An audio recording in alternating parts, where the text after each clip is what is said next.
Hey everybody, welcome to another episode of Scale Modeling with Mike Ashey. Today I'm going to step you through how to build this 50-year-old model of the USS Monitor. This model came out like in the early 1960s by Life Like Models, and it was packaged with the Merrimack, which was at a different scale. If my calculations are correct, this model is about 1 to 211 scale. Pretty small, but you know what? If you take your time and follow the steps I'm going to show you, you can really build this up into a really nice kit.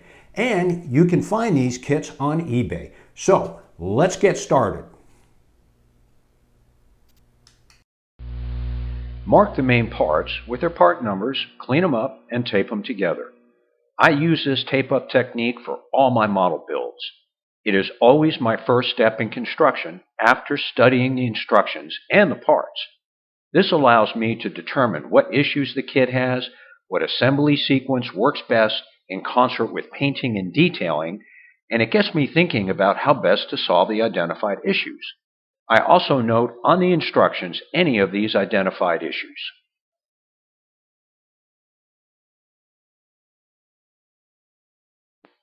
The smokestacks and the armored steering box have a very poor fit. The turret is two sides and a top, and everything is misaligned. The surface detail is nicely done with plating and rivets.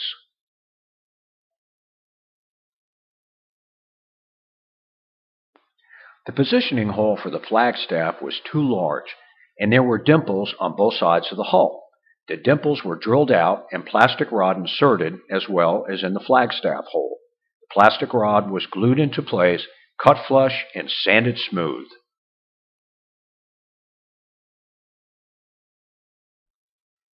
The rudder frame positioning hole and the propeller shaft were way too big.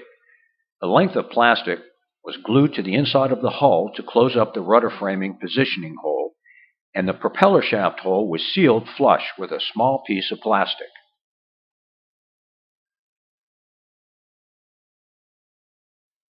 The rudder frame, rudder, and propeller shape are fairly accurate.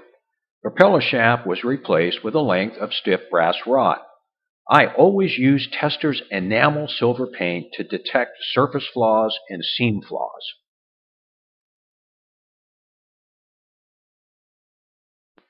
The lower hull sides sit flush with the hull bottom.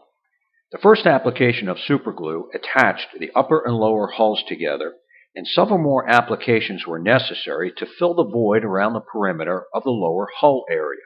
The left arrow shows where I used some strips of plastic to fill larger voids.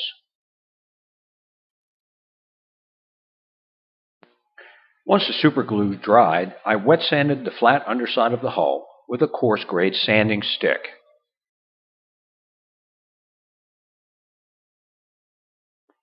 I then used finer grades of sanding sticks to wet sand the surface smooth.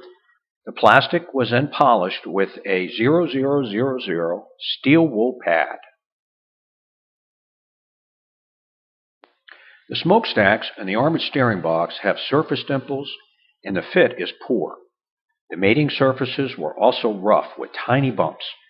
The first step in assembling these parts was to carefully wet sand the mating surfaces smooth.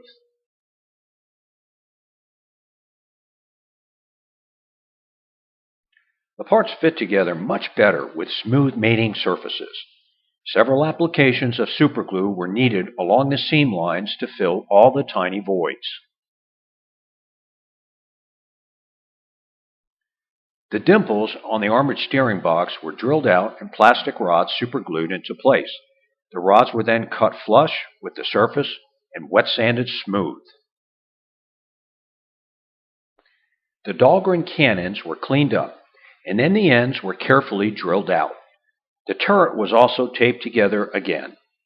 The assembled smokestacks and the steering box were also set in place to see how they would fit into the corresponding holes on the deck. The plastic pedestals are from a DML 1 to 3/50 scale ship kit. A length of sandpaper was positioned along the edge of a sanding block. The smokestacks in the steering box had lips on the upper edges, so the parts were carefully wet sanded on the vertical surfaces to smooth them out and get sharp edges. The lips of each part were set against the edge of the sanding block as the surfaces were sanded so they wouldn't get damaged. Each smokestack and the steering box were set in a vise, and lines were measured and drawn along the surfaces. The locations for indented rivets were also measured and marked along these lines. A needle punch was used to lightly indent the surfaces at the rivet locations. The surfaces were then polished with a 0000 steel wool pad to remove the dimples around each rivet indentation. The bow has an open hole for the sea anchor, which is accurately shaped, and the grating plate that covers the hole is a solid piece of plastic.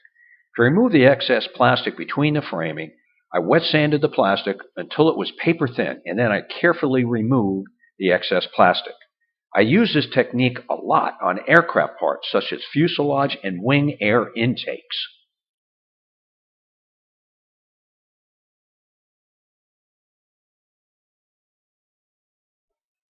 The sides of the turret were sanded smooth, so I would have a much tighter fit.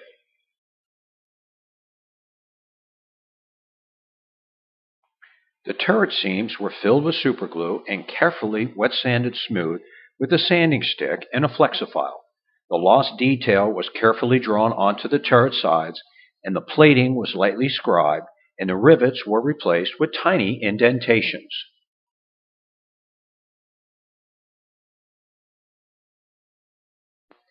The top and bottom of the turret also needed to be flattened so that the turret would sit flush on the deck and the turret roof would be level.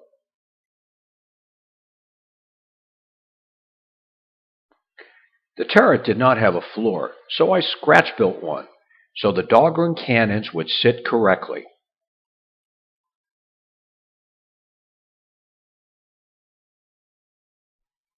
All the sub-assemblies were airbrushed with Testor's enamel primer. Everything from the side of the hull up was airbrushed with Testor's flat black enamel with a few drops of flat white added to lighten up the color. The sides of the hull were then masked.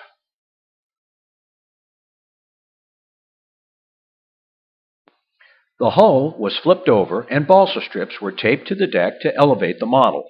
The area was then sealed with masking tape so there wouldn't be any overspray for the next color. The lower hull, the rudder frame assembly, and the propeller shaft were airbrushed with Testor's flat red, with a few drops of flat black added, so the resulting color was a blood red. Propeller was airbrushed with Testor's brass color.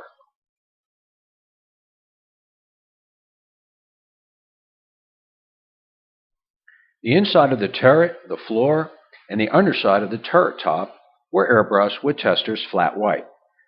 The Dahlgren cannons were airbrushed flat black. The cannons were positioned inside the turret, and the top was then glued into place. The hull was mounted on brass pedestals and a wood base, and all the sub-assemblies were glued into place.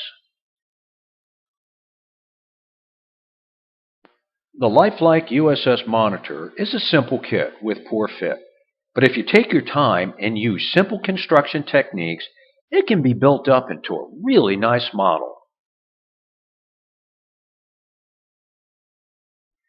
The smokestacks sit pretty high above the main deck, just like on the real Monitor, and the surface detail looks pretty good.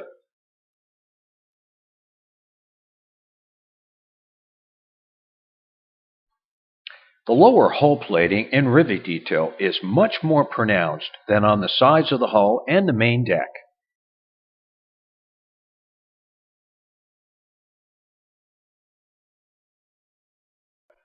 The grating cover for the anchor hole looks much better with the excess plastic removed from between the framing.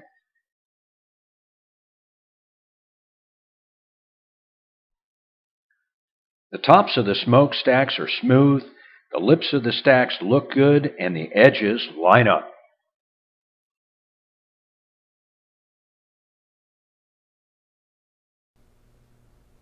Hey everybody, I hope you enjoyed the tips and the tricks and the techniques that I showed you on how to build this little model into a gem. So with that, Don't forget to visit us at www.mikeashey.com. Have a great day, happy scale modeling, and be safe.